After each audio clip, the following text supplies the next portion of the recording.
ఓం శ్రీ మహాగణాధిపతియే నమః. శ్రీ విజయ గణపతియే నమః.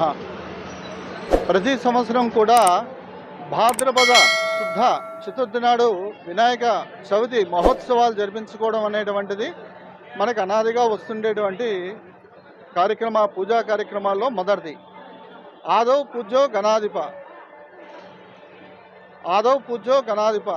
ఏ పూజ చేసినా, ఏ నోము నోచినా, ఏ వ్రతం చేసినా సరే ముందుగా గణపతిని ఆరాధించడం అనేటువంటిది హైందవ సంస్కృతిలో ప్రధానమైనటువంటి భాగం.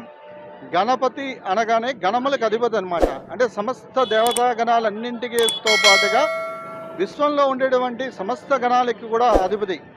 ఈ మత సామరస్యం కోసం ఏర్పడినటువంటి వినాయక నవరాత్రుల క్రమేణా కూడా పర్యావరణ పరిరక్షణ కోసం ప్రధానంగా అనమాట. మట్టి విగ్రహాలని ఎందుకు చేయమన్నారంటే వర్షాకాలంలో వచ్చేటువంటి నదులు ఉధృతంగా ప్రవహిస్తుంటాయి కాబట్టి వినాయక విగ్రహాలను చేసి నదిలో నిమజ్జనం చేయడం వల్ల ఆ జలాల్ని పరిరక్షించుకోవడం అనేటువంటిది అవుతుంది. ఇందులో ఎటువంటి రసాయనాలు కలిపినవి కానీ, ఇత్యాదులు ప్లాస్టర్ ఆఫ్ ప్యారిస్తో తయారు చేసే విగ్రహాన్ని కానీ చేయడం వల్ల ఆ జలం అనేటైతే కలుషితం అవుతుంది. దానివల్ల వివిధ రకాలైన వ్యాధులు ప్రబలడానికి అవకాశం ఉంది. కాబట్టి ప్రతి ఒక్కరు కూడా మట్టి వినాయకులు మాత్రమే పూజించాలి. అదేవిధంగా దీంట్లో మరొక పర్యావరణ పరిరక్షణ అంతరార్థం ఏంటంటే మనం చెట్లను పరిరక్షించుకోవాల్సిన అవసరం ఉంది.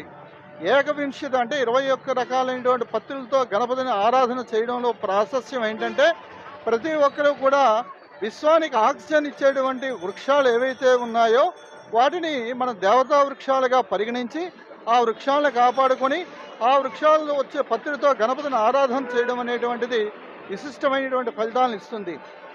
అంతేకాకుండా ప్రతి ఒక్కరికి కూడా కలిలో రకరకాలైన సమస్యలు, ఈది బాధలు, ఆర్థిక పరంగా, కుటుంబ పరంగా, ఆరోగ్యపరంగా బాధలు, చికాకులు, ఇబ్బందులు ఉంటాయి. కాబట్టి అటువంటివన్నీ తొలగిపోవాలంటే గణపతిని ఆరాధన చేయాలన్నమాట. గణపతి